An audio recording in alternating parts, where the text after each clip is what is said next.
Olá Maranhão, beleza? No vídeo de hoje eu vou resolver com você a segunda parte da prova discursiva de matemática do PAES Maranhão 2017-2018 para o grupo 1. Se você não viu, se você perdeu, já existe aqui no canal a resolução da primeira parte dessa prova. Você encontra essa parte aqui, ó, nesse link que vai aparecer aqui agora para você. Tem as 3 primeiras questões dessa prova de matemática. Valeu? Dá uma conferida lá. Você já está inscrito aqui no canal? Se já está inscrito, valeu demais pela força. Se ainda não está inscrito, não perca esta oportunidade. Se inscreve aí, dá uma força para ajudar o canal a crescer. Clica nessa carinha aqui do lado, clica no botão vermelho inscrever-se. Só isso é de graça, não paga nada não, beleza? E claro, se curtir as explicações, larga o joinha no vídeo e compartilha esse vídeo nas suas redes sociais para a gente divulgar esse conhecimento. Combinado? Bora resolver as 3 questões dessa prova? Vamos lá, essa quarta questão dizia: o índice pluviométrico é utilizado para medir a quantidade de chuva em milímetros em determinado período de tempo. Seu cálculo é feito de acordo com o nível da água da chuva acumulada em um tanque aberto em formato de um cubo, tendo uma base com 1 metro quadrado de área. Se o índice for de 30 milímetros, significa que a altura do nível de água acumulada nesse tanque mede 30 milímetros. Um forte temporal estava prestes a acontecer. Marcos, desejando medir o índice pluviométrico, colocou uma lata sem tampa em formato cilíndrico de raio 300 milímetros no jardim de sua casa. Ao final da chuva, ele verificou que a altura da água dentro da lata era de 50 milímetros. Calcule o índice pluviométrico encontrado por Marcos nesse temporal. Utilize 3,14 como aproximação de π. Bom, o problema começa ensinando como se mede o índice pluviométrico. Ele fala que o índice pluviométrico é calculado usando-se um recipiente em forma cúbica que tem arestas iguais a 1 metro. E aí, você observa dentro deste cubo qual é a altura da água em milímetros. Essa quantidade de água, né? Essa altura em milímetros é que é considerado o índice pluviométrico. Só que o Marcos não tinha um recipiente assim, ele tinha um recipiente assim, uma latinha em formato cilíndrico. O problema disse que essa latinha tinha raio igual a 300 milímetros, né? Então o raio dessa circunferência é 300 milímetros, e que a altura da água alcançou os 50 milímetros. Se a gente sabe qual é o raio do cilindro e qual é a altura que a água alcançou aqui dentro, a gente consegue calcular qual foi o volume de água que caiu dentro da latinha do Marcos. Concorda? O volume de água vai ser igual à área da base da lata, que é uma circunferência, vezes a altura da água, ok? Se a base é uma circunferência, o volume se a base é uma circunferência, a área da base é π vezes o raio elevado ao quadrado, correto? Isso é a área da base, o volume é calculado com a área da base vezes a altura. O problema disse para a gente considerar o valor de π como sendo 3,14. Então, vou ter 3,14 vezes o raio elevado ao quadrado, então 300 elevado ao quadrado, vezes a altura que a água alcançou, vezes 50, não é? 300 vezes 300 dá 90 mil. Fazendo essa multiplicação, 3,14 vezes 90 mil vezes 50, a gente chega no resultado de 14.130.000 milímetros cúbicos. Ou seja, dentro dessa latinha, quando choveu, ela ficou cheia com um volume de 14.130.000 milímetros cúbicos. Só que este volume não corresponde ao índice pluviométrico. O índice pluviométrico é a altura em milímetros em um recipiente cúbico com arestas iguais a 1 metro, né? Então, esse volume de chuva, esse aqui, 14.130.000, se estivesse em um cubo com base de 1 metro quadrado, teria qual altura em milímetros? Essa altura é o que a gente quer saber, é o índice pluviométrico. Como o nosso volume foi calculado aqui em milímetros cúbicos, a primeira coisa a fazer é transformar este 1 metro aqui da base em milímetro, não é? Para a gente trabalhar com a mesma unidade. Como que a gente transforma 1 metro em milímetros? A gente tem que andar com a vírgula 1, 2, 3 casas para a direita. Como não tem nada aqui depois do 1, a gente vai acrescentar zeros. 1 metro é igual a 10 decímetros, que é igual a 100 centímetros, que é igual a 1000 milímetros, ok? Então, 1 metro é a mesma coisa que 1000 milímetros. Sendo assim, o volume de água que tem no cubo correspondente a esse volume aqui vai ser igual à área da base do cubo, ou seja, 1000 milímetros vezes 1000 milímetros, vezes a altura que a água alcançou. Esse volume de água é o mesmo volume que foi encontrado lá na latinha pelo Marcos, ok? Então, a gente vai substituir o volume por 14.130.000. 14.130.000 é igual a 1000 vezes 1000 dá 1 milhão, vezes a altura. Pego esse 1 milhão que está multiplicando a altura, ao passar para o outro lado ele vai passar dividindo, então a gente vai ter 14.130.000 dividido por 1 milhão é igual a H. Simplifica aqui, ó, a gente pode cortar esses 3 zeros, com esses 3 zeros vai sobrar 14.130 dividido por 1000. Essa divisão dá exatamente 14,13. 14,13 o quê? 14,13 milímetros, ou seja, a altura que a água alcançou, a altura que esse volume de água alcançou dentro desse recipiente foi de 14,13 milímetros. Sendo assim, esse é o índice pluviométrico encontrado pelo Marcos nesse temporal. Certinho? Dúvidas? Se você tiver dúvidas para essa ou para as outras questões que eu vou resolver com você nesse vídeo, pode me escrever, deixa sua dúvida aqui embaixo nos comentários que eu te ajudo a entender, ok? Para você treinar esse tipo de questão, eu vou deixar para você aqui em cima, pode aparecer. Nesse link você encontra uma questão idêntica a essa que caiu no Enem no ano de 2015. Então é uma questão muito parecida com essa. Pega essa questão para treinar e tenta resolver. Eu lembro que na época até teve um questionamento quanto a essa questão do volume. Será que o volume que cairia na lata seria semelhante ao volume que cairia em um recipiente assim, com base de 1 metro quadrado? Esse foi um questionamento que foi feito, mas a resolução que ficou estabelecida foi uma resolução semelhante a essa que eu descrevi aqui para você, ok?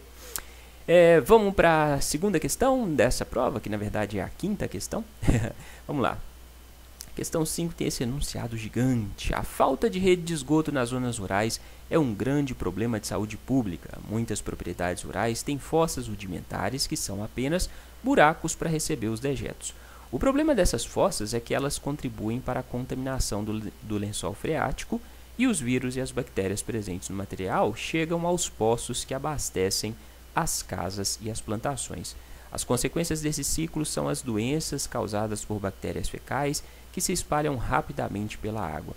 Em lugares onde não existe rede pública de abastecimento de água, é comum obter-se água no domicílio através de métodos paliativos tais como poços comuns, semi-artesiano, artesiano, fontes, minas, entre outras. Ou seja, é um problema inadmissível para um país como o Brasil em pleno ano de 2018, né? Mas deixa isso para lá.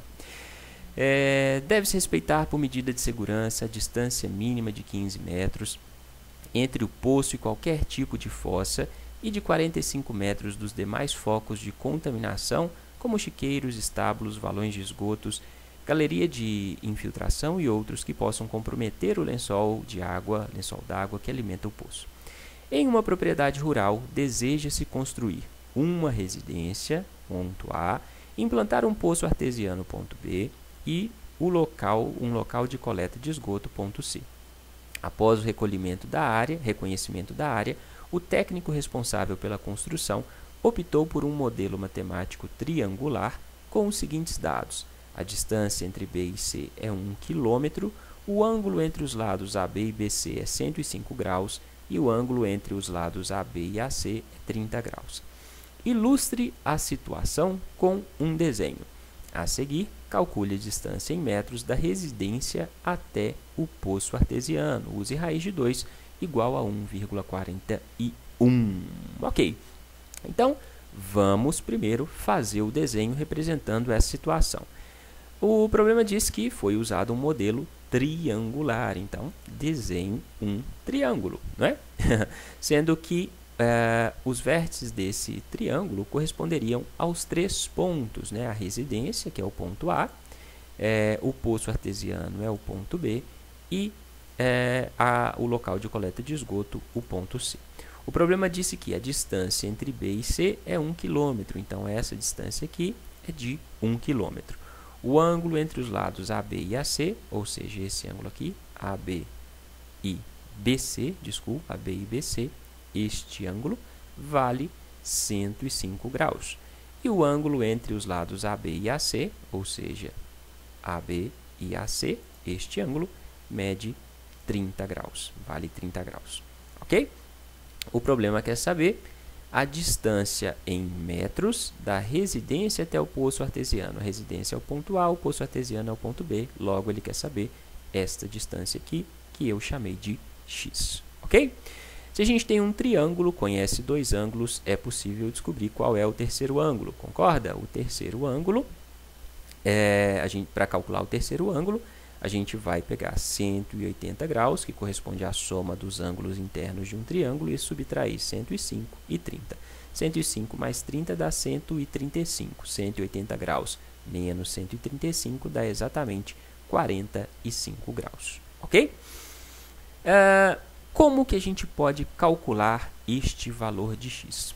Para nos auxiliar neste cálculo, vamos traçar a altura deste triângulo a partir aqui do vértice B, né? Então, a gente traça a altura e a gente sabe que a altura forma um ângulo reto com o lado oposto. Concorda?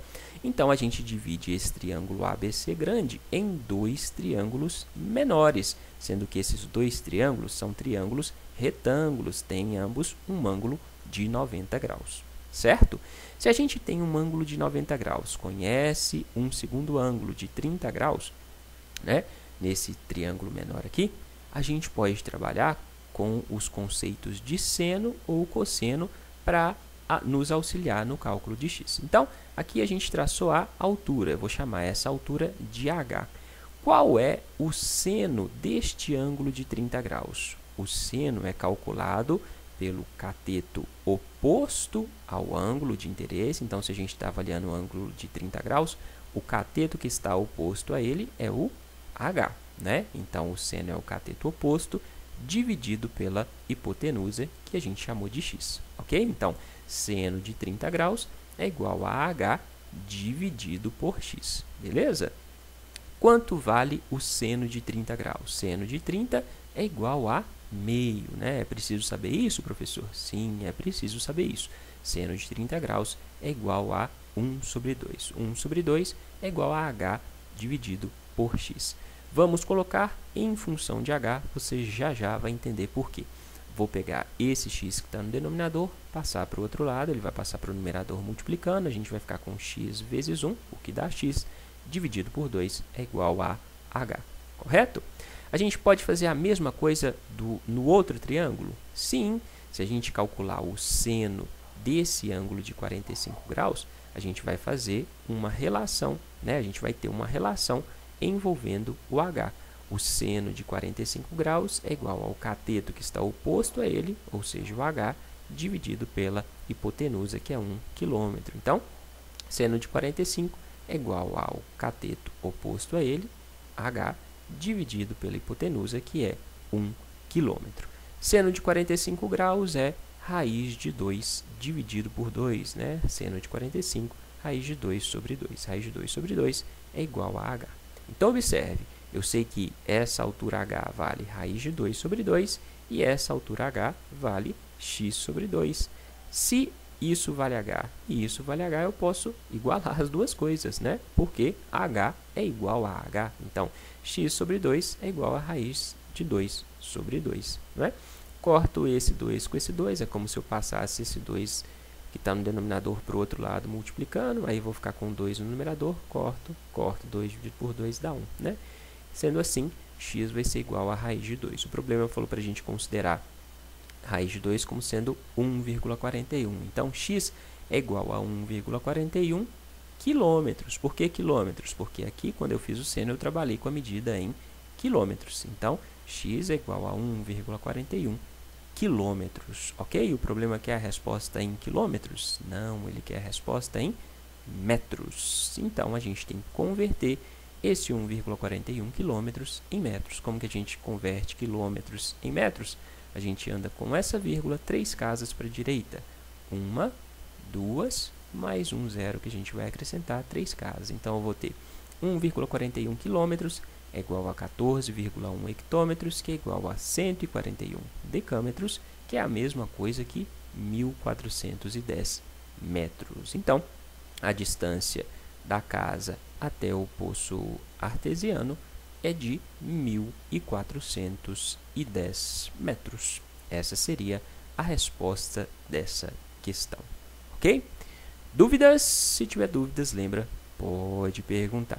Vou deixar para você aqui em cima, pode aparecer. Nesse link tem uma outra questão envolvendo os conceitos de seno, cosseno, para você treinar esse tipo de raciocínio. Dá uma conferida nessa questão aqui.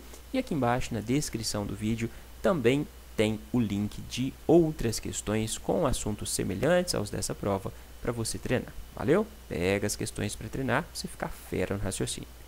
Vamos para a última questão desta prova.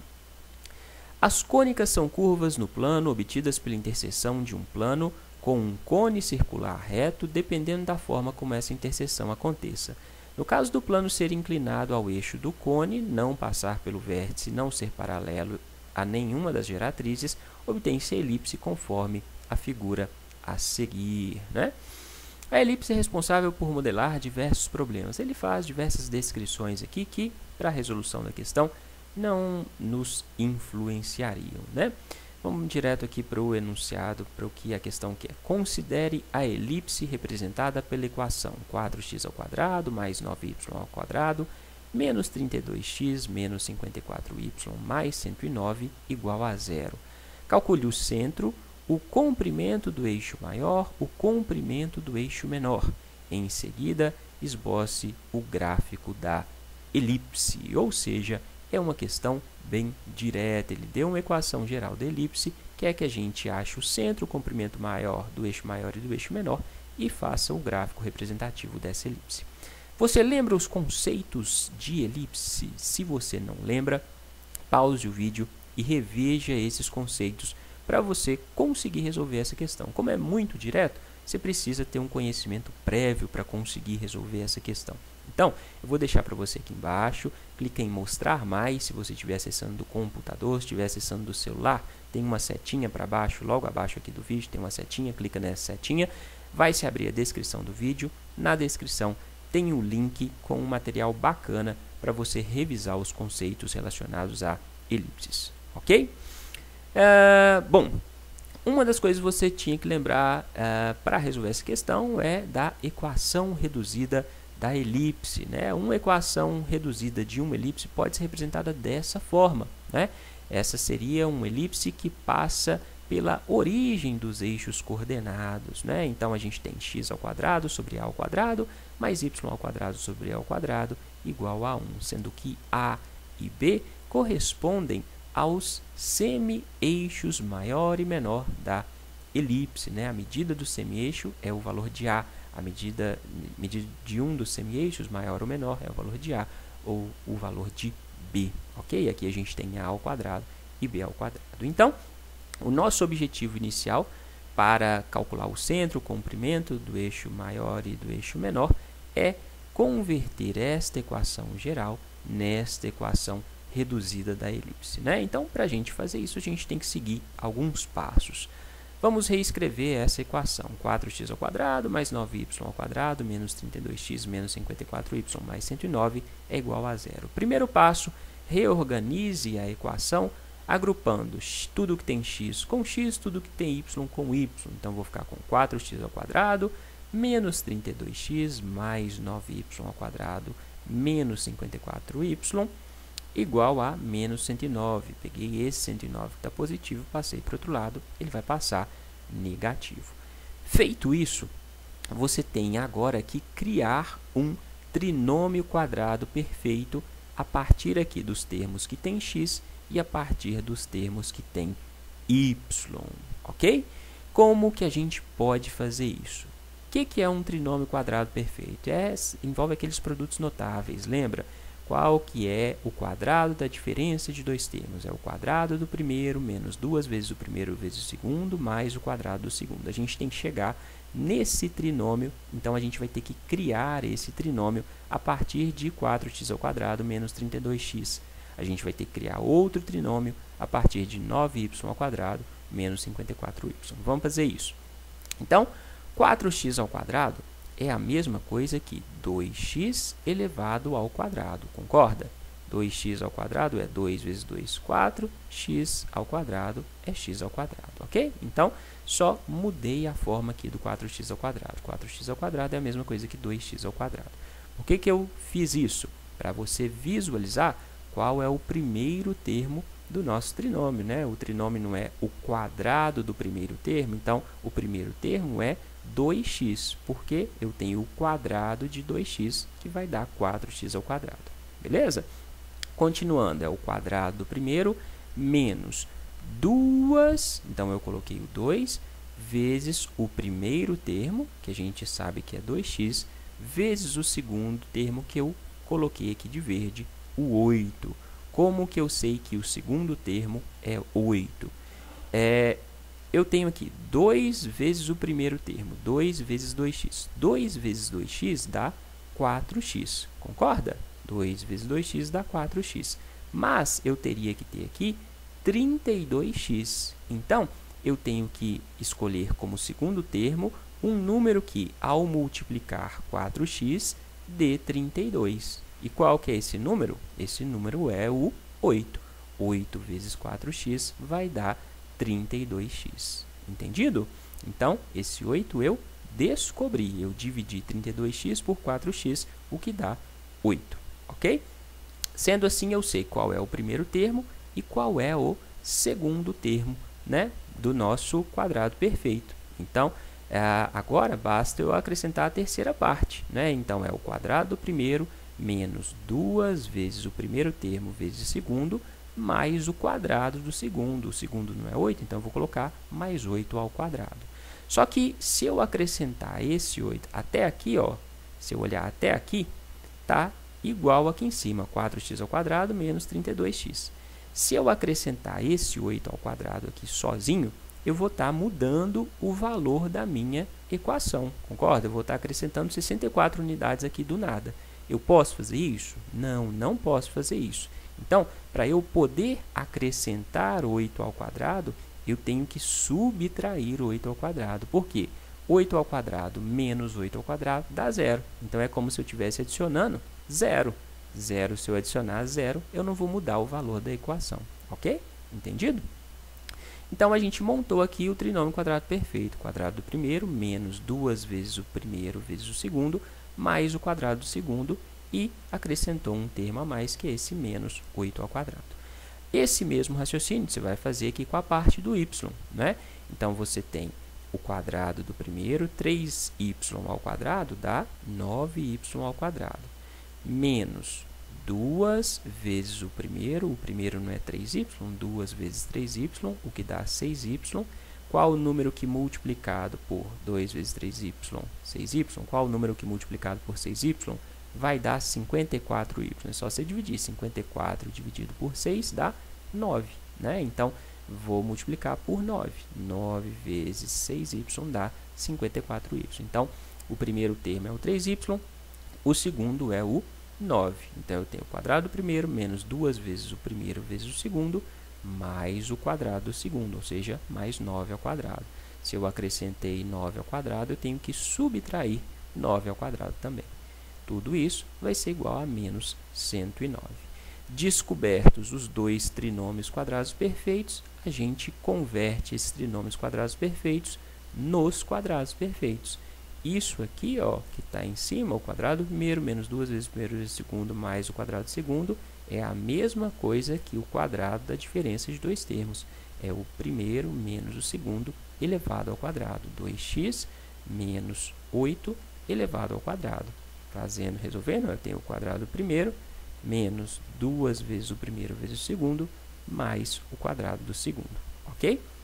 Esse menos 8 ao quadrado, eu tenho que resolver aqui a potência. 8 vezes 8, 64. Então, eu vou ficar com menos 64. Pego menos 64, passo para o outro lado da igualdade, vai passar como mais 64, ok? Para o trinômio quadrado perfeito do y, você faz a mesma coisa, converte no quadrado perfeito. Isso vai dar 3y menos 9 elevado ao quadrado, porque o quadrado do primeiro, menos 2 vezes o primeiro vezes o segundo, mais o quadrado do segundo. Entendido? Ok, então cheguei nessa expressão. Aí, observa aqui em cima na equação reduzida da elipse. Os coeficientes do x e do y são iguais a 1. Então, o próximo passo é tirar, eliminar esse quociente 2 e esse coeficiente 2 e esse coeficiente 3. Né? Os coeficientes do x e do y têm que ser iguais a 1. Como que a gente vai eliminar? A gente pode, por exemplo, colocar o 2 aqui em evidência, né? E do lado de cá colocar o 3 em evidência. Como que eu faço para colocar o 2 em evidência? Eu separo o 2, abro um parênteses para multiplicar e divido cada um dos termos por 2. 2x dividido por 2 dá x, menos 8 dividido por 2 dá menos 4. Então, eu vou ter 2 vezes x menos 4, tudo isso elevado ao quadrado. Mais, coloco o 3 em evidência. Coloquei o 3 em evidência. 3y dividido por 3 dá y, menos 9 dividido por 3 dá menos 3. Né? Então, vou ter 3 vezes y menos 3, tudo elevado ao quadrado. Menos 109 mais 64 mais 81 dá 36, ok? Aí você tem o quadrado de uma multiplicação. Quando você tem o quadrado de um produto, quadrado de uma multiplicação, você vai elevar cada um dos fatores da multiplicação ao quadrado. 2 ao quadrado dá 4, x menos 4 elevado ao quadrado, mais 3 ao quadrado dá 9, y menos 3 ao quadrado, tudo isso é igual a 36. Último detalhe para a gente chegar na equação reduzida da elipse, depois da igualdade o resultado tem que ser 1. Aqui está 36, então a gente tem que fazer com que esse 36 vire 1. Como que a gente faz isso? A gente pode dividir o 36 por 36. Ao dividir 36 por 36, vai dar 1. Mas eu posso dividir só o 36? Não. Se eu dividir esse 36 por 36, eu tenho que dividir todos os outros termos por 36. Então, eu vou dividir o 4 vezes x menos 4 ao quadrado por 36 e o 9 vezes y menos 3 ao quadrado também por 36. Aí, fazendo a divisão, a gente pode simplificar aqui, né? Que a gente pode dividir o 4 e o 36 por 4. 4 dividido por 4 dá 1, então vai sobrar x menos 4 ao quadrado. 36 dividido por 4 dá 9, correto? Aqui no segundo termo, a gente pode simplificar por 9. 9 dividido por 9 dá 1, sobra y menos 3 ao quadrado. 36 dividido por 9 dá 4. Tudo isso é igual a 1. Ufa! Chegamos na equação reduzida da elipse. A partir da equação reduzida da elipse, a gente consegue determinar o centro, o comprimento do eixo maior e do eixo menor, não é? Eu disse para você lá no início que essa equação aqui representava uma elipse que passa pelo centro, né? O centro passa pela origem dos eixos das coordenadas cartesianas. Nesse caso aqui, a gente não tem só o x e o y elevado ao quadrado, a gente tem um menos 4 e um menos 3. Isso significa que o centro dessa elipse está deslocado da origem, né? E qual que é esse deslocamento? Esse deslocamento vai ser, se aqui está negativo, vai ser o número positivo relacionado a esse, vai ser o oposto, né? Então, se aqui é menos 4, o centro vai passar no x pelo ponto 4 e no y pelo 3, ok? É o oposto, se aqui está menos, vai ser mais, se tivesse mais, ia ser menos, entendido? Então, o centro vai estar no ponto em que x vale 4 e y vale 3, são os opostos, menos 4 e menos 3 vai virar mais 4 e mais 3, entendido? O eixo maior, aqui embaixo, ó, olha os denominadores, o 9 e o 4, esses valores correspondem ao quadrado de A e ao quadrado de B, correto? Então, 9 é igual a A ao quadrado, 4 é igual a B ao quadrado. O maior valor vai estar associado ao maior eixo, né? E enquanto que o menor valor está associado ao eixo menor da elipse. Então, eu sei que A ao quadrado vale 9. Se A ao quadrado vale 9, A é igual a raiz quadrada de 9, né? Passa esse quadrado para o lado de cá, ele vai passar como raiz, a é igual a raiz de 9, que dá 3. Esse valor, como eu disse para você lá no início, corresponde à metade do eixo maior, ou seja, corresponde ao semi-eixo maior. Sendo assim, o valor do eixo é o dobro disso aqui. O valor do eixo vai ser 2A. A medida do comprimento do eixo maior é 2A. 2 vezes 3. 2 vezes 3 dá 6, ok? Esse valor aqui corresponde a b ao quadrado, então ele vai estar associado ao eixo menor. B ao quadrado é igual a 4, sendo assim, b vai ser raiz de 4. Raiz de 4 é 2, né?